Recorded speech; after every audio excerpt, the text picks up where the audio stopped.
Hola, soy Berta Muñoz, trabajo en el Centro de Documentación Teatral y soy doctora en Filología Hispánica en la especialidad de teatro por la Universidad de Alcalá.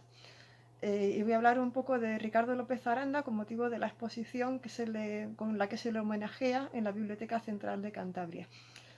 Tengo que decir que mi relación con el teatro de Ricardo López Aranda es bastante especial, puesto que mi primera publicación fue precisamente el prólogo a una de sus obras, dentro del Teatro Escogido que editó la Asociación de Autores de Teatro.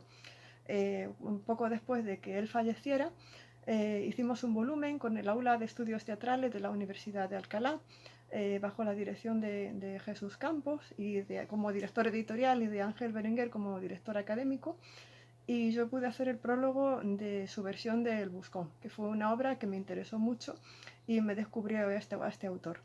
Poco después, ese fue mi primer prólogo. Mi primer artículo publicado en una revista fue también sobre Ricardo, fue sobre su obra prohibida Las Subversivas. Las Subversivas, Sociedad Limitada. Era una obra de café teatro. Yo estaba haciendo la tesis sobre la censura teatral, encontré una obra prohibida de este autor y pude publicar un artículo sobre esta obra en la revista Teatro de la Universidad de Alcalá. Después fue pasando el tiempo, yo empecé a trabajar poco después en el Centro de Documentación Teatral y recuerdo que hace unos años, ya bastantes, con el antiguo director Julio Huélamo, fuimos él y yo a casa de la entonces viuda de López Aranda, Germaine Yagú, una persona encantadora. Nos abrió las puertas de su casa y pudimos estar viendo su archivo porque iban a donarlo al Centro de Documentación, ahora llamado CEDAEM. Pudimos entrar en contacto con todos sus manuscritos, ver la ingente cantidad de obra que había creado. Yo no era del todo consciente de todo lo que había escrito hasta entonces. Y después, repasando un poco, viendo ya in situ sus cuadernos de notas, la cantidad de obras que dejó inéditas, me he dado cuenta de que era un hombre que veía la vida en clave de teatro. Con el teatro no solo se ganaba la vida, porque era un autor que vivía de su obra, sino que era su forma de interpretar el mundo y de comprenderlo y de afrontarlo. Me resulta interesante también situar a López Aranda en su tiempo. Ricardo López Aranda se le ha situado siempre dentro de la llamada generación realista.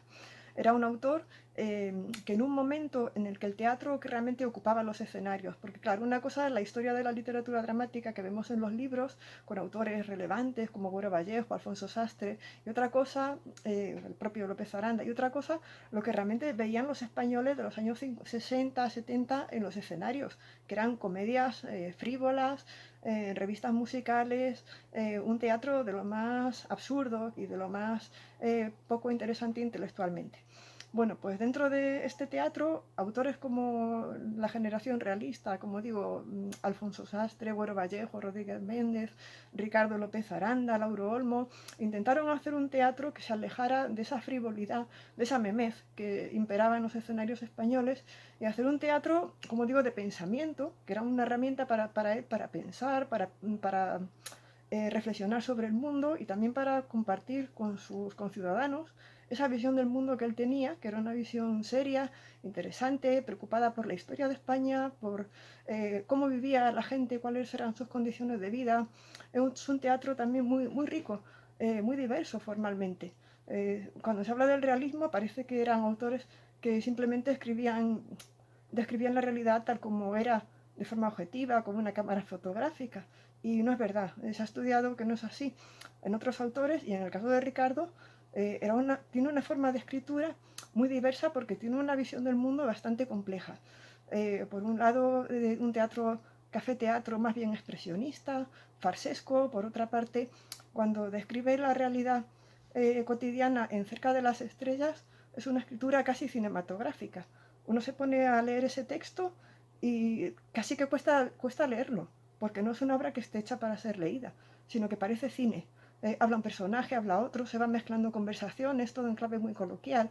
Luego tiene, por ejemplo, El Buscón, que él lo llamó esperpentomaquia en 3 actos, y ya con eso se ve el tono un poco esperpéntico, un poco valle-inclanesco, muy quevedesco, como corresponde al tema tratado.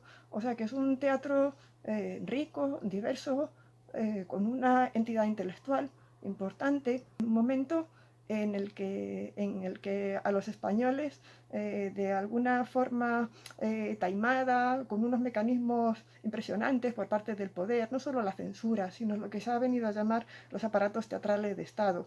El teatro era algo que se les negaba a los españoles como herramienta de reflexión y de intervención social.